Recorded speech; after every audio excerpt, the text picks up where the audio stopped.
एक ऐसी संस्था है जो देश भर में जन जागृति का काम कर रही है। जैसे देश में पैर पसारते आतंकवाद से लोग कैसे लड़ें, पर्यावरण का ख्याल रखना, स्मोकिंग ना करना जैसी अन्य समस्याओं से देशवासियों को ये संस्था हम आवाज अवगत कराने का काम कर रही है। हम आवाज के कर्ता धर्ता वेद थापर से हमने जाना कि किस तरह वो तूफानों का सामना करते हुए लोगों की समस्याओं को सुलझाते हैं। मेरा नाम वेद थापर है। मैं यहाँ अपनी कर्मभूमि महाराष्ट्र मुंबई में कार्यरत हूँ पिछले कुछ सालों से, और रहने वाला हूँ मेरठ का, उत्तर प्रदेश का। वहाँ से शिक्षा प्राप्त करने के बाद मैं जब यहाँ पहुँचा, तो यहाँ पहुँचा नहीं, एक्चुअली बुलाया गया था, क्योंकि मेरठ में मैं इप्टा से संबंधित था, इंडियन पीपल थिएटर एसोसिएशन। वहाँ उन लोगों के साथ मैंने उत्तर भारत यानी नॉर्थ इंडिया में काफ़ी प्लेस किए और मुझे बड़े सीनियर लोगों के साथ काम करने का मौका मिला। मेरठ से यहाँ जब मुझे बुलाया गया तो वो इम्पा ने बुलाया था, Indian motion pictures producers association. उसमें 5000 लोगों में से मेरा सिलेक्शन हुआ था, और उस सिलेक्शन के बाद में मुझे यहाँ कुछ फिल्म्स ऑफर हुई। लेकिन जैसा कि एक नियम है वो फिल्म्स ऑफर हुई, लेकिन उन फिल्म्स में जितना मैंने काम किया वो वहाँ रहा नहीं। तो क्योंकि मैं थिएटर वाला इंसान हूँ, मुझे वो चीज़ कुछ ठीक नहीं लगी, मैं हर्ट हुआ, मैंने छोड़ दिया। उन्हीं दिनों में आफ्टरनून टीवी सीरियल दूरदर्शन पर शुरू हुए, जिसका मैं सुपरस्टार था। एक के बाद एक अगर 4 टीवी सीरियल आने हैं आफ्टरनून में, वो स्त्रियों के लिए बनते थे, गृहिणियों के लिए, तो उसमें हर एपिसोड मेरा हुआ करता था। और फिर आहिस्ता आहिस्ता रुझान बढ़ा कि जो मेरी कर्म भूमि है उसके प्रति मेरा कर्तव्य क्या है, और कर्म भूमि है महाराष्ट्र। और महाराष्ट्र में भी एक ऐसी जगह जिसे मुंबई कहते हैं, जो सिर्फ देश में नहीं बल्कि विश्व में प्रसिद्ध है। तो जब मेरे पास खाली समय होता था, तो instead of going and talking to people, सब जो इधर उधर की फालतू की बातें करते हैं, उनसे अच्छा था कि मैं झोपड़पट्टियों में जाकर लोगों से मिलने लगा कि आपकी समस्या क्या है, मैं आपकी कैसे मदद कर सकता हूँ। अपनी कर्म भूमि में लोगों की मदद करने लगा, आहिस्ता आहिस्ता इंटीरियर्स में जाने लगा, महाराष्ट्र के गाँवों में काम करने लगा। लेकिन एक चीज़ कभी खत्म नहीं हुई, अभिनय। मैं वहाँ भी जाकर छोटे छोटे स्कूल्स में छोटे बच्चों को अभिनय का निर्देशन और छोटे छोटे अच्छे देशभक्ति के नाटक करवाने शुरू किए।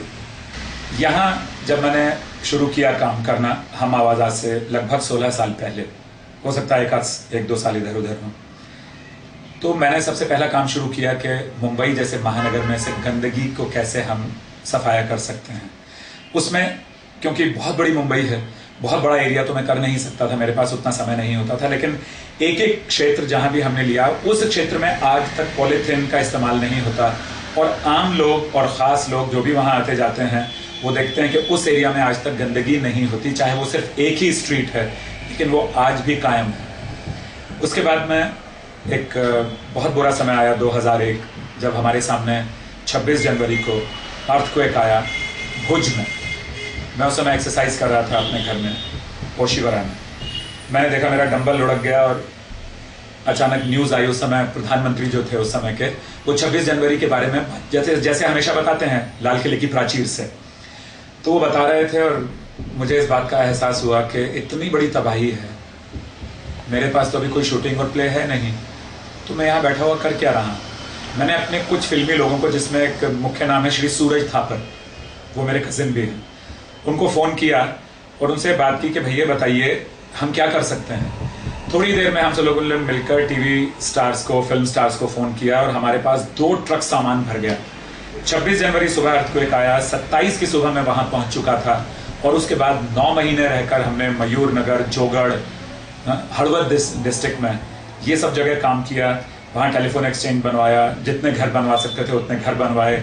2 साल से पंचायती चुनाव नहीं हुए थे, वो पंचायती चुनाव हमने करवाए।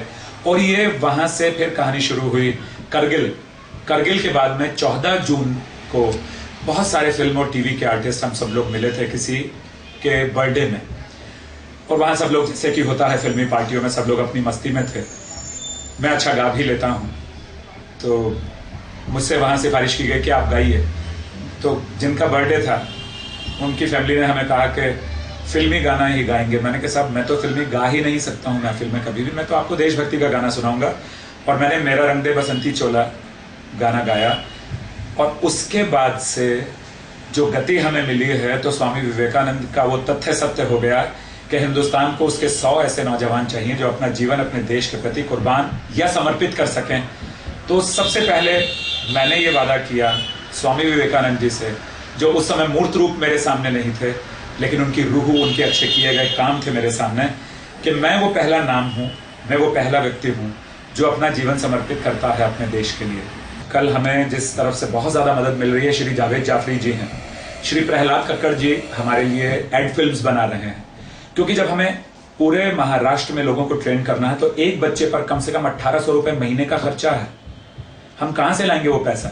हम सरकार से इसलिए नहीं लेना चाहते क्योंकि किसी भी पार्टी का नाम नहीं जोड़ना चाहिए। मैं बहुत स्पष्ट कह रहा हूं, हम ये चाहते हैं कि आम लोगों के दिल में ये भावना आए। हमने एक स्कीम शुरू की थी, मुझे उम्मीद है कि जिस दिन वो कामयाब हो गई, मुंबई के बाहर जो हाईवे हैं, मुंबई की जो झोपड़पट्टियां, उसमें छोटी छोटी बच्चियां सड़कों पर बैठती हैं अपना प्राकृतिक समस्याओं का निदान करने के लिए।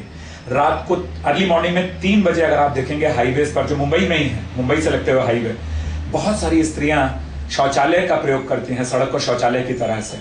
हमने एक स्कीम निकाली थी कि इस 1 करोड़ से ज्यादा वाली नगरी में हमें सिर्फ 1 लाख लोग ऐसे मिले जो 1 रुपया प्रतिदिन दें।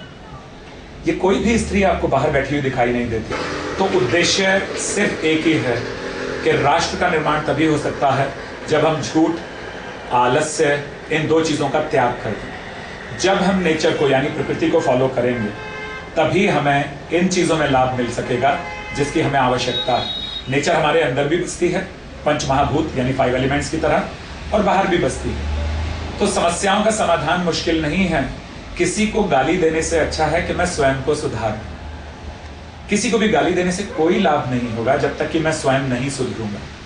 तो मेरा तो एक ही उद्देश्य है जो हम आवाज ने मुझे दिया, और हम आवाज की वजह से आज हम पूरे देश में फेसबुक और ट्विटर पर जो लोग, स्टूडेंट्स पूरे ऑल ओवर द वर्ल्ड से हमें लिख रहे हैं, वो अगर आप पढ़ेंगे तो आपको आश्चर्य होगा। हमारे देश के ही नहीं, पाकिस्तान, अफगानिस्तान और विश्व के अलग अलग देशों से लोग, अमेरिका से, जर्मनी से, ऑस्ट्रेलिया से लिखते हैं हमें कि ये जो आप काम कर रहे हैं इसमें हमें भी हिस्सा बना लीजिए, जिससे कि हम अपने देश में भी कुछ अपने स्टूडेंट्स यानी कि युवाओं का कुछ उद्धार कर सकें। Thank you very much. Vande Mataram. वाकई वेद थापर ने काबिले तारीफ का काम किया है। हम तो यही चाहेंगे कि हम आवाज संस्था हमेशा आगे बढ़ते हुए एक मुकाम हासिल करे और देश का नाम रोशन करे।